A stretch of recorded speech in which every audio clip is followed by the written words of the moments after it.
ये जाकर आपके मलाशय में चिपक जाता है। तो जो मल आसानी से सिस्टम के बाहर निकल जाना चाहिए था वो नहीं निकलता। ये बीमारियों की दुकान है।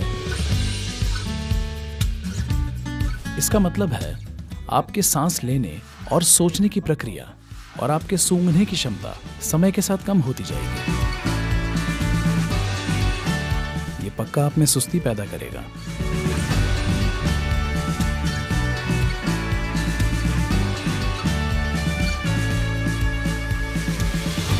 अगर आप कंदमूल वाली सब्जियां ज्यादा खाते हैं, जैसे कि आलू और ऐसी अन्य सब्जियां, आपके पेट में नाभि के नीचे गैस बनेगी। एक बार गैस बनने लगी तो नाभि और गले के बीच प्राण उस तरह से काम नहीं करेगा जैसे करना चाहिए और आपके सिस्टम की सक्रियता का स्तर कम होता जाएगा। सब्जियों में कुछ चीजें जैसे कि मूली, कि उन सब्जियों में से एक है जो जमीन के नीचे उगती हैं और फिर भी पॉजिटिव हैं। गाजर, मूली, बाकी सभी कंदमूल वाली सब्जियां जैसे कि आलू और इसके जैसी सब्जियां जीरो प्राणिक होती हैं, लेकिन ये तमस पैदा करती हैं। तमस का मतलब है ये आपके अंदर जड़ता पैदा करती हैं। हम आमतौर पर विद्यार्थियों और साधकों को आलू और इसके परिवार की सब्जियां खाने की सलाह नहीं देते हैं, क्योंकि ये नींद को बढ़ा देती हैं। विद्यार्थी जो पढ़ाई करते हैं और साधक दोनों के लिए सबसे बड़ी दुश्मन है नींद। अगर आप आंखें बंद करके बैठें, अगर आप किताब खोलें, किताब सुलाने के लिए बहुत अच्छी चीज है कि नहीं? और उसके ऊपर अगर आपने आलू खाया हो तो आप तुरंत सो जाएंगे।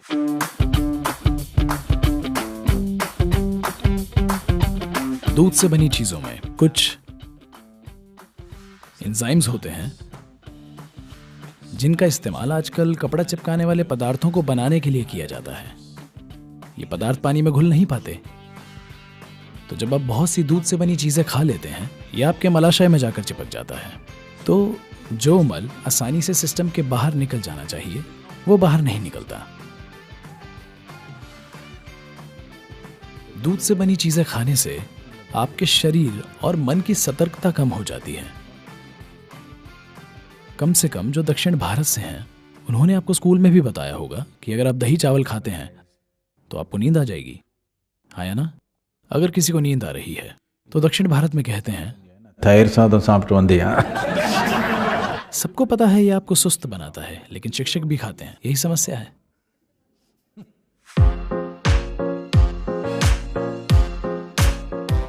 ये चिकित्सीय रूप से साबित हुआ तथ्य है कि अगर आप कच्चा मांस खाते हैं तो इसे आपके सिस्टम से होकर निकलने में लगभग 70 से 72 घंटे लगते हैं। अगर आप पका मांस खाते हैं तो इसे सिस्टम से निकलने में 50 से 54 घंटे लग जाते हैं। अगर आप पका हुआ शाकाहारी खाना खाते हैं तो इसे सिस्टम से निकलने में 24 से 30 घंटे लगते हैं। अगर आप कच्चा शाकाहारी खाना खाते हैं तो इसे सिस्टम से निकलने में 12 से 15 घंटे लगते हैं। अगर आप एक फल खाते हैं तो इसे सिस्टम से निकलने में 1.5 से 3 घंटे लगते हैं। इतना समय क्यों लगता है? क्योंकि इंसान की आहार नली 24 से 36 फीट लंबी होती है। ये पूरी नली जो आपके होंठों से गूदा तक जाती है। सभी शाकाहारी जानवरों में ऐसा होता है कि उनकी आहार नली उनके शरीर की लंबाई से लगभग 5 से 6 गुना ज्यादा लंबी होती है। सभी मांसाहारी जीवों में ये शरीर की लंबाई से सिर्फ 2.5 से 3 गुना लंबी होती है। या दूसरे शब्दों में, मांस खाने वाले सभी जीवों में आहार नली बहुत छोटी होती है। सभी शाकाहारियों की आहार नली बहुत लंबी होती है। तो क्योंकि शाकाहारी खाना सिस्टम में होकर जल्दी से निकल जाता है, इसलिए नली की लंबाई इस तरह से बनी होती है। तो जब भी आप मांस खाते हैं और सिस्टम में ये देर तक रहता है, पक्के तौर पर ये बीमारियों की दुकान है। कई तरीकों से आप बीमार हो सकते हैं।